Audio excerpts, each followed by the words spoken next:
ya gue salut sama Indra Safri. Jujur aja, gue salut sama Indra Safri dengan U19 praktis nggak ada kompetisi usia muda. Setuju. Dan pemain-pemain yang main di klub nggak semua jadi pemain inti. 50. Kalau udah keempat kali ini bukan kebetulan. Ini sebuah sistem Indra Safri yang diterapkan di bahas yang kemarin luar biasa, salut. 4 kali juara itu, sekali runner up itu luar biasa. Apresiasi. Salut gua sama Indra Safri. Iya, mau orang Safri berhasil. Mau kadang-kadang main bagus, orang bilang parkir bisa atau apa, iya. But that's okay. Karena tujuan kita untuk juara. Oke, kembali lagi bersama saya di MF Sport dan kali ini saya ada informasi terbaru untuk para pemirsa semua tentunya, dan ini pembahasannya mengenai tentang timnas Indonesia U19 di bawah asuhan Indra Safri. Dan setelah saya membaca beberapa komentar netizen di akun sosial media saya pemirsa, ternyata dan sampai hari ini itu tetap saja masih ada orang yang mengolok-olok atau orang yang menghujat daripada permainan timnas Indonesia U19 di bawah asuhan Indra Safri. Dan yang perlu kita ketahui dan kita harus bisa membedakan pemirsa ya, mana itu menghujat dan mana itu mengkritik pemirsa. Ya, ini yang harus kita pelajari terlebih dahulu sebelum kita mengomentari orang lain. Mana mengkritik dan mana menghujat. Paham? Nah, biar tidak lama-lama dan saya memang tidak mau banyak bicara terkait dengan konten atau pembahasan kali ini, dan langsung saya kepada pakarnya, kepada pengamat sepak bola kita, yaitu ke Justin, yang menanggapi daripada komentar-komentar netizen yang tidak bisa dipertanggungjawabkan. Langsung saja ya kepada statement dari Bang Coach Justin. Gimana Coach? Coach Indra Safri ini kan sudah Ini dengarkan pemirsa, 4 kali juara di kelompok umur. Ini sangat masuk akal sekali bagi saya. dapat silver. Oke. SEA Games Jadi satu lagi. prestasinya sudah jelas. Nah, untuk gue dia harus step up. Kita masih ingat waktu di Jebret Award Tahun lalu Iya. persis. tahun lalu, Iya. dia bilang Coach Justin bener. Level kita Asia. Ini kan AFF. FM. Oke. Gue juga setuju, kita harus appreciate. Tim pelatih, pemain, kita semua appreciate. Nah, sekarang tugas Indra Safri adalah mengangkat ke levelnya ke Asia. Apakah bisa? Gue yakin bisa. Karena dia somehow dia tahu.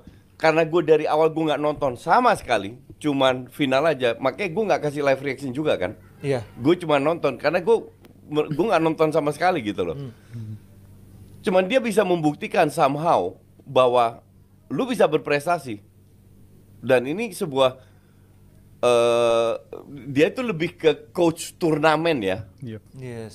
Coach turnamen kan ada tuh yang pokoknya turnamen wah bagus. Karena kalau gue baca di timeline gue banyak yang kritik dari awal ya, mainnya jelek. Yes. Banyak yang muji juga. Yes. Tapi sekali lagi karena gue nonton, gue nggak tahu. Oke. Cuman kalau kita lihat track recordnya, ya gue salut sama Indra Safri. Jujur aja, gue salut sama Indra Safri dengan U19 praktis nggak ada kompetisi usia muda. Setuju. Yap. Dan pemain-pemain yang main di klub nggak semua jadi pemain inti. Betul. Permainannya juga untuk gue nggak jelek kemarin. Cuman Thailand memang lebih bagus. Iya. Hanya kita punya defense dan kiper yang oke. Iya. Ini kan turnamen. Untuk menang lu nggak perlu main bagus. Yes. Tapi lu cetak gol lebih banyak daripada lawan lu. Oke. Dan itu dilakukan oleh timnas. Dan ini keempat kali dia juara. Jadi bukan kebetulan. Kalau sekali mungkin kebetulan, ya kan? 2 kali oke, 50-50. Kalau udah keempat kali ini bukan kebetulan. Ini sebuah sistem Indra Safri yang diterapkan di usia kelompok. Caranya gimana gue nggak tahu. Dan gue nggak mau tahu, nggak penting juga. Yang penting dia perform. Nah sekarang tinggal tantangannya, bisa nggak lu bawa? Tapi kalau gue lihat di grup kualifikasi Piala Asia itu ada Yaman, Iya. Timor Leste, Maladewa Maladewa. harusnya lolos. bisa. Apalagi main di Jakarta ya. Main di Jakarta harusnya bisa. Dan gue sih cukup yakin kita 95% lolos lah. Lolos ya. Oke. Nah nanti di Piala Asia itu Piala Asia U20 kapan? 2025. Next. 2025 itu langsung kualifikasi untuk Piala Dunia. Yes. Kalau nggak salah. Nah, Yes. Kaitan. di situlah Semifinalilis masuk Piala Dunia. Nah, semifinalis, disitulah tantangan Indra Safri. Oke.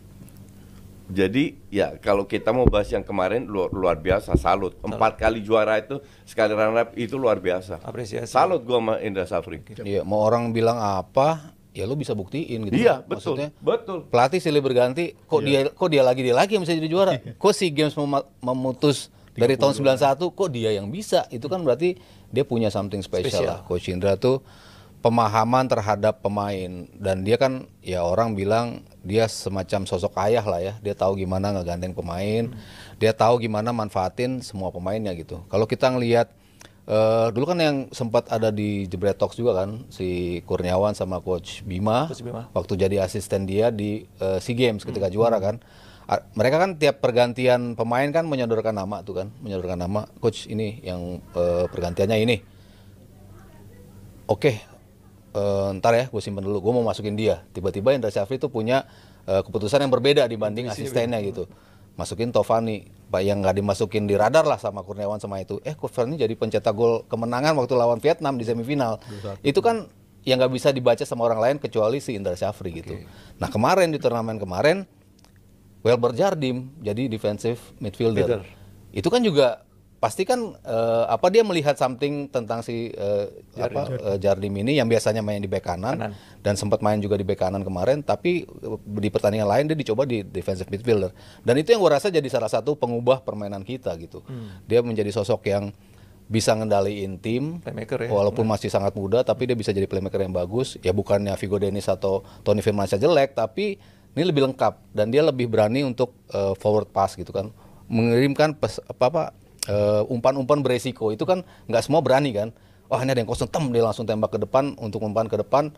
Yang biasanya pemain-pemain kan main aman untuk mengasihkan umpan, tapi dia berani dalam posisi terjepit ngasih umpan. Nah itu kan kita butuh pemain seperti itu. Ternyata Indra Syafri punya pemahaman. Jadi emang ini pelatih yang harus diakui punya insting lah untuk pergantian pemain, untuk memindahkan posisi pemain, formasi kemarin dari 4 back jadi 3 back juga, tapi tetap dengan permainan yang cukup konsisten. Dan ya dia bisa jaga pemain untuk semangatnya main bagus terus sepanjang turnamen. Ya itu suatu bukti lagi bahwa emang something special about Indra Syafri.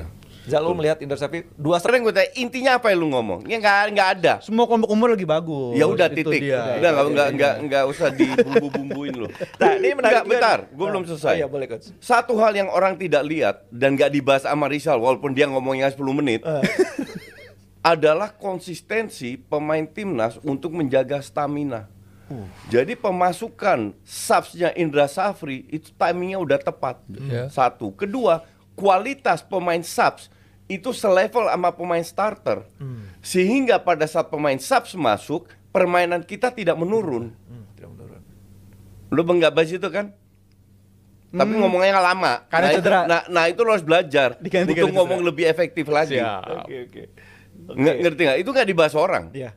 Nah inilah salah satu pencapaian Indra Syafri, karena banyak Arteta lah contoh, seringkali masukin pemain bapuk menit 80-90 udah ketinggalan, tapi atau lu unggul 1-0 lu main bertahan di 15-20 menit terakhir, which is bullshit. Indra Syafri nggak, cedera masuk main juga. Bahkan pemain cadangan kemarin itu punya etos kerja dan lain-lain. Jadi as a package Indra Syafri berhasil. Mau kadang-kadang main bagus, orang bilang parkir bisa atau apa, iya. But that's okay. Karena tujuan kita untuk juara. Jadi mental ini udah dibentuk lewat permainan kayak begini. Dan ini sejalan dengan semua kelompok umur ya. U16 mainnya udah kayak gitu kan.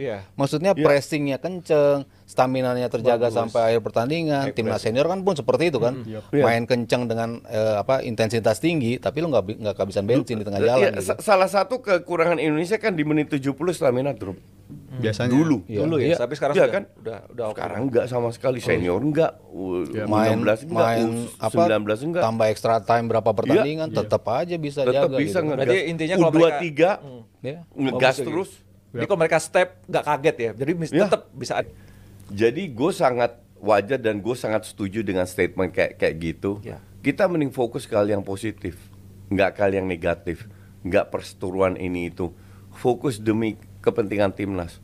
Karena ujung-ujungnya mau main jelek mau main bagus, semua kita dukung timnas. Oke. Ini ada Coach pesan buat para supporter lah, ya lokal pride lah, atau sekali ASTI lah. Lu kalau ada main, yang mau disampaikan nggak, lu Coach? kalau main sosmed, lu abaikan aja. Oke, abaikan. That's what I did. Kalau gue kan ngeblok. Buktikan di lapangan lah, itu aja kan. Maksudnya lu mau diserang kayak apa, ya lu lakukan pembuktiannya di lapangan. Itu kan pemain ya idealnya harus begitu. Iya. Pasti akan ada yang nyerang lo lah. Lo sejago apa, lo setenar apa, lo secakep apa, ada aja pasti yang negatifnya yang diserang ke lo gitu kan. Iya. Tapi by the time lo udah jadi pemain timnas, labelnya ya lo harus siap gitu. Lo fokus di itu lo dan lo akan buktikan gitu. Itu aja lebih enak kan. Lo menjawab dengan prestasi, lo menjawab dengan kontribusi gitu. Dan gue ini sih gue melihat Dan jangan samakan kritik dengan hujatan gitu kan. Iya. Lo kritik beda. Kalau hujatan tuh beda gitu. Betul. Nah, yang sering orang menganggap kritik kan padahal menghujat. Loh ini gue ngeritik kok, padahal dia menghujat. Nah itu kan yang harus lebih bijak lah orang untuk tahu itu. Berbijak dalam bermedia sosial. Oke, mungkin saya cukup ya terkait dengan komentar Coach Justin. Pemirsa saya seperti apa komentar kalian, tulis di kolom komentar. Dan sekali lagi jangan lupa tekan tombol subscribe-nya biar kalian juga tidak ketinggalan informasi terbaru dari channel ini. Dan salam olahraga.